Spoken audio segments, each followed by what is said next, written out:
उसके मन में लोभ आया तो मुख से तो यही कहती जा रही थी वो बाहर गई हैं, बाहर गई हैं, वो तो बाहर गई हैं, किंतु उंगली की इशारे से कहती जा रही थी इसके पीछे छुपी हैं। शयन के अंदर आकर के देखा तो उसको पकड़ लिया और राजा के सामने प्रस्तुत किया। महाराज ये आपकी आज्ञा का उल्लंघन करता है, और पत्नी से कह दिया कि मैं बाहर गया हूँ, छुप करके बैठ गया था। पूछा राजा ने ऐसा क्यों किया? कहा राजन मैंने मुनि महाराज के सामने चतुर्दशी के दिन हिंसा करने का त्याग कर दिया है, इसलिए मैं आज फांसी नहीं दे सकता।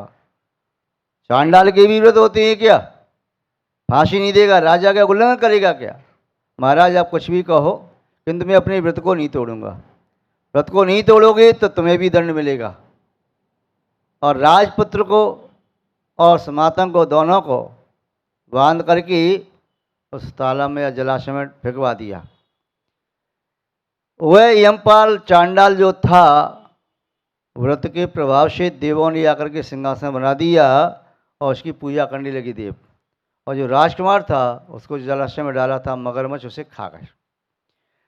देवों ने आकर के पूजा की उस चांडाल की भी। चांडाल ने केवल एक अहिंसा व्रत का पालन किया, चतुर्दशी का अहिंसा व्रत पालन किया, संकल्प पूर्वक व्रत को तोड़ा नहीं, पूज्यता को प्राप्त हुआ।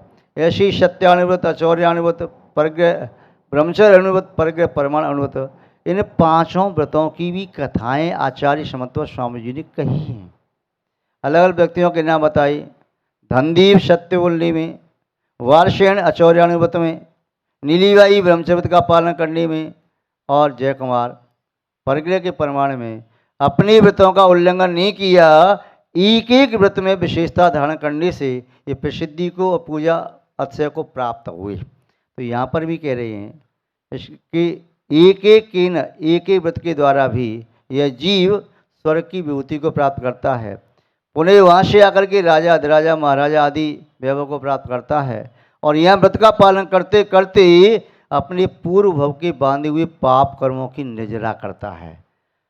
इसके साथ साथ 7 शील व्रत हैं, इनका भी पालन करना चाहिए शक्ति के अनुसार। तो जो 12 व्रतों में से किसी भी व्रत का पालन करता है तो वह व्यक्ति अंत में यदि समाधि मन करता है, सलेखना लेता है, तो दिव्य सुखों को प्राप्त होता है, महर्दिक होता है, महारिद्धियों का धारण करने वाला होता है।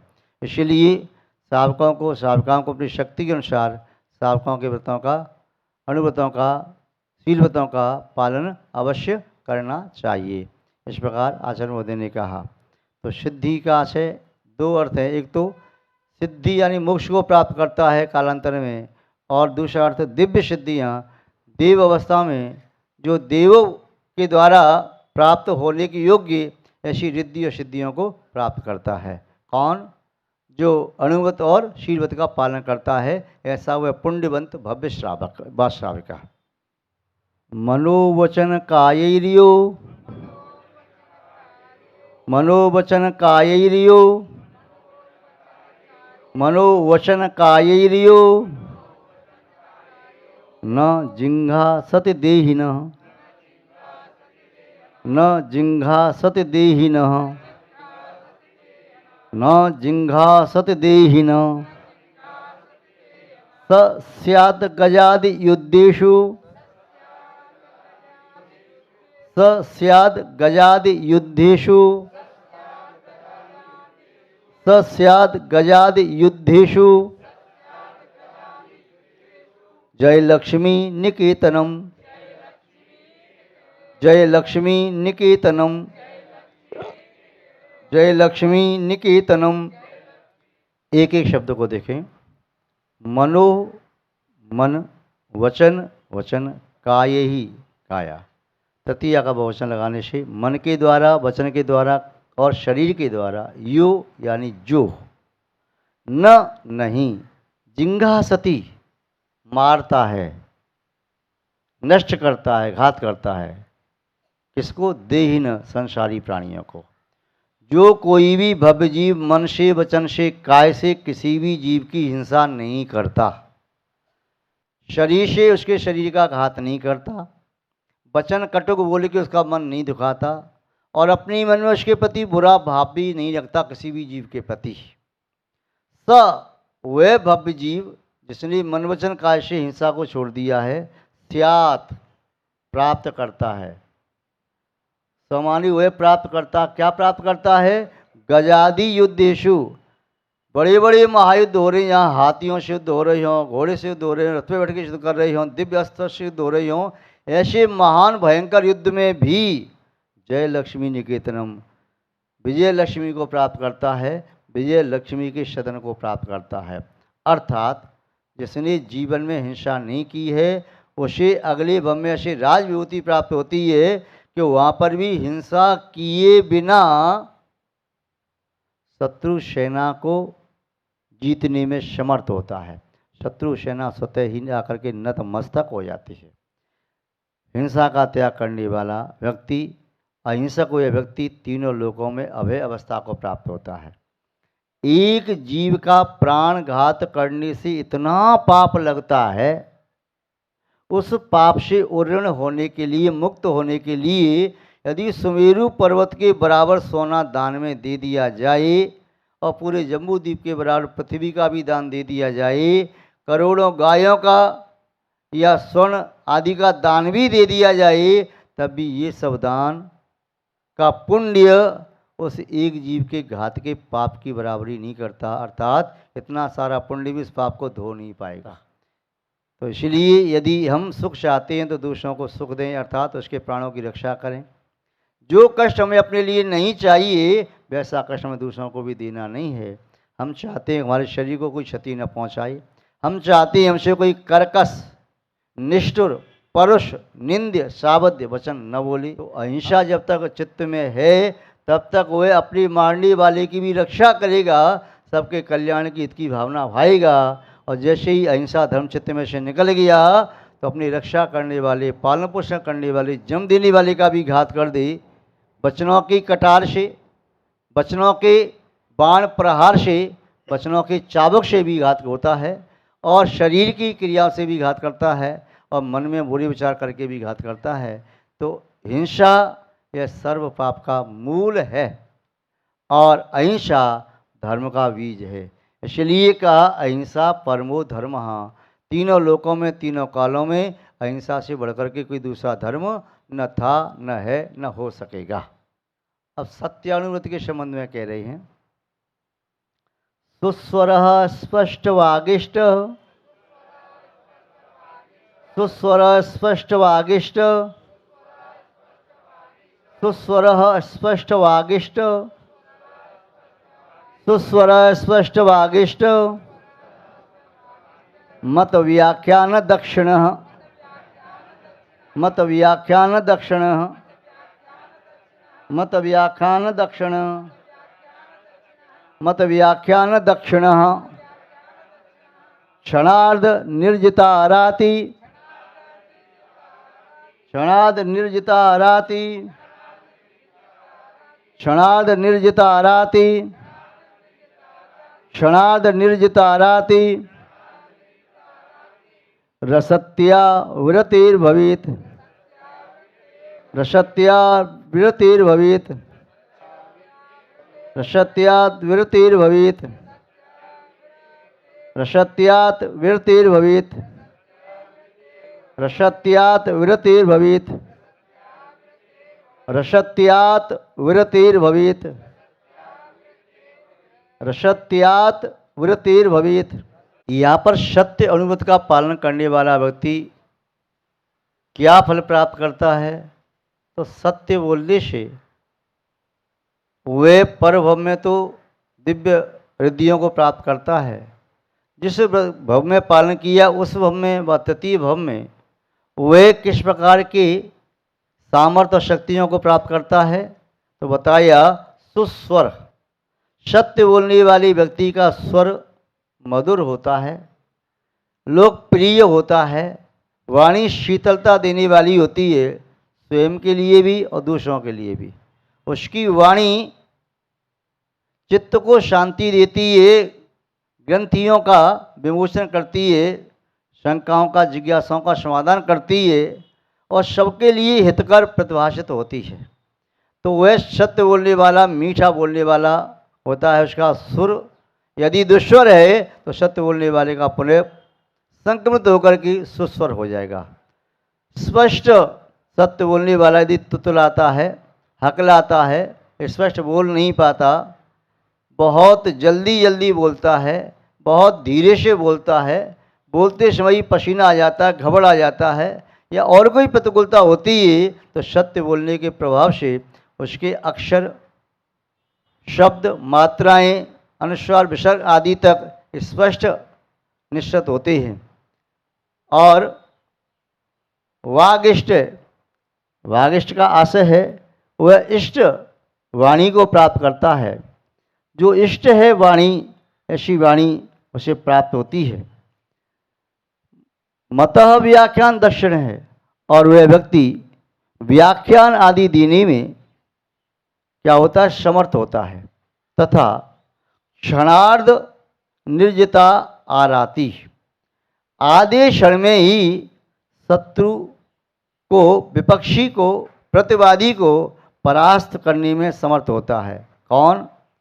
तो यहाँ पर निर्जिता राति ही, जो रकार है चौथे पद में, ये वहाँ पहुँच जाएगा, विसर्ग रह जाएगा, तो वहाँ विसर्ग बन करके यहाँ आ जाएगा।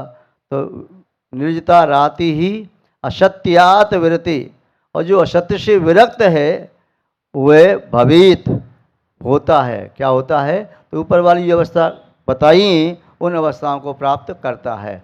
सत्य बोलने वाला व्यक्ति परम ज्ञान को, शुद्ध ज्ञान को, शुभ ज्ञान को या अनंत ज्ञान को प्राप्त करता है। सत्य बोलने वाले व्यक्ति की वाणी प्रभावक होती है, सबको इष्ट मिष्ट और अनुकूल लगती है। सत्य बोलने वाला व्यक्ति अनेक प्रकार के पापों को नाश करने में समर्थ होता है। सत्य बोलने वाले व्यक्ति के जीवन में अन्य अनेक आत्मा के गुणों का आविर्भाव होता है। वे गुण शनै शनै प्रादुर्भूत होते जाते हैं। उनका उद्गम स्थान सत्य है, या सत्य के निमित्त से आत्मा में वैसे गुणों की उत्पत्ति होती चली जाती है। तो यहाँ पर असत्य से विरक्त होकर के सत्य अनुगत को पालने का फल आचार्य महोदय ने एक सामान्यतया बताया। परंपरा से इसका फल है मोक्ष की प्राप्ति, केवल ज्ञान आदि की प्राप्ति। इसलिए भव्य जीवों को असत्य का आलम्बन नहीं लेना चाहिए, असत्य नहीं बोलना चाहिए, सत्य ही बोलना चाहिए, सत्य प्रवृत्ति करना चाहिए और सत्य चिंतन करना चाहिए। यही कल्याण का शाश्वत मार्ग है। दूसरा, यदि वह राजा महाराजा बनता है अनंतर भवों में, तो शत्रु को पराजित करने की सामर्थ्य होती है, और अंतिम अर्थ ले लें कि अष्ट कर्मरूपी शत्रुओं को भी पराजित करने में समर्थ होता है। चतुः सागर सीमाया, चतुः सागर सीमाया, चतुः सागर सीमाया भुव स्याददियो नरः, भुव स्याददियो नरः, भुव स्याददियो नरः। यहाँ पर सीमाया शब्द है, या के बाद विसर्ग बन जाएगा। यदि विसर्ग लिखा हो तो ठीक है, नहीं तो जो वह अक्षर है उस पर रेप चढ़ी है, वह बाद में विसर्ग बन जाएगी, उसका विच्छेद करेंगे। तो इसको ऐसे पढ़ने, सीमा यह पढ़ सकते हैं या सीमा यार। तो राज चढ़ाई आपके यहाँ के विसर्ग लगा हुआ है, हाँ ठीक है, वह विसर्ग बन जाएगा। चतुसागर सीमा यार, चतुसागर सीमाया भुव स्याददियो नरः, भुव स्याददियो नरः, भुव स्याददियो नरः। परद्रव्ये परावृत्तः, परद्रव्ये परावृत्तः, परद्रव्ये परावृत्तः, परद्रव्ये परावृत्तः। स्ववृत्त्योपार्जित स्वकः, स्ववृत्त्योपार्जित स्वकः, स्ववृत्त्योपार्जित स्वकः, स्ववृत्त्योपार्जित स्वकः। आचार्य अनुवृत्ति के संबंध में यहाँ पर आचार्य महोदय कह रहे हैं, नरः मनुष्य परद्रव्य परावृत, दूसरे के द्रव्य से, धन से परांग मुख है, परावृत है, उससे विरक्त है।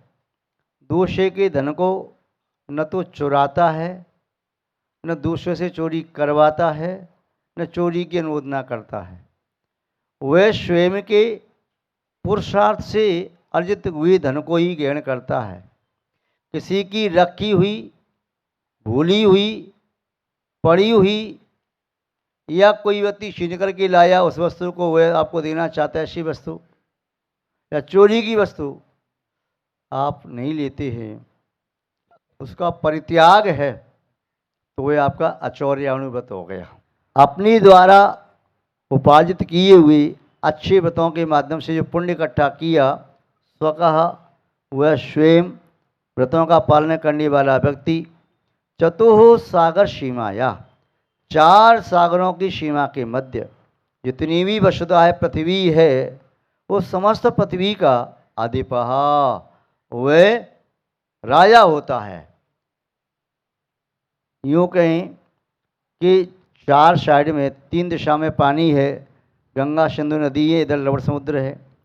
इस पर इच्छा से देखें, या बीच में जो विजयात पर्वत पड़ा हुआ है उसके 3 खंड इधर 3 खंड उधर, 6 खंड हो गए। इस प्रकार देखें तो ऐसे भी देख सकते हैं। या सामान्यतः जो 4 सागर हैं दूर दूर, उसके बीच जितने भी भूखंड है वह सब देखें तो ऐसा व्यक्ति ऐश्वर्य अनुव्रत का पालन करने से सागर पर्यंत वसुधा का स्वामी होता है। इतना बड़ा राजा होता है, एक छोटे गांव का, नगर का, शहर का, प्रांत का नहीं, पूरे देश का नहीं, जहाँ तक देश की सीमा समुद्र को छू रही है उतने सारे भूखंड का वह स्वामी होता है। इतना बड़ा राजा होता है, वैभव संपन्न होता है। कैसे होता है? अचौर्य अनुव्रत का पालन करने से। उसने इतना नियम ले लिया कि मैं जीवन में किसी दूसरे की वस्तु को ग्रहण नहीं करूँगा, आवश्यकता होगी तो मांग करके ले लूँगा, चोरी नहीं करूँगा। चाहे वो वस्तु उसकी रखी हुई है, भूली हुई है या पड़ी हुई है या कैसी भी है, छोड़ी हुई वस्तु भी है, तब भी उसको मालिक की आज्ञा के बिना नहीं लेना है, क्योंकि मालिक की आज्ञा बिना कोई वस्तु गई सो चोरी होए, वह चोरी कहलाती है। तो आपको चाहिए तो उसे मांग करके ले लो, बिना मांगे नहीं लेना चाहिए। तो ऐसे अचौर्यानुव्रत का पालन कौन करते? गृहस्थ करते। अचौर्यानुव्रत का पालन श्रावक श्राविका करते ही, और मुनिराज इससे ऊपर उठ करके अचौर्य महाव्रत का पालन करते हैं। तो ये अचौर्य अनुव्रत के पालन करने का तत्काल में फल शांति, संतोष, मान सम्मान, प्रतिष्ठा सब। आगे फल दिव्य रिद्धियों का धारक देव बना, उसके बाद वह बहुत बड़ा राजा होता है और संभव है दीक्षा लेकर के मोक्ष को प्राप्त करने में भी समर्थ हो सकता है।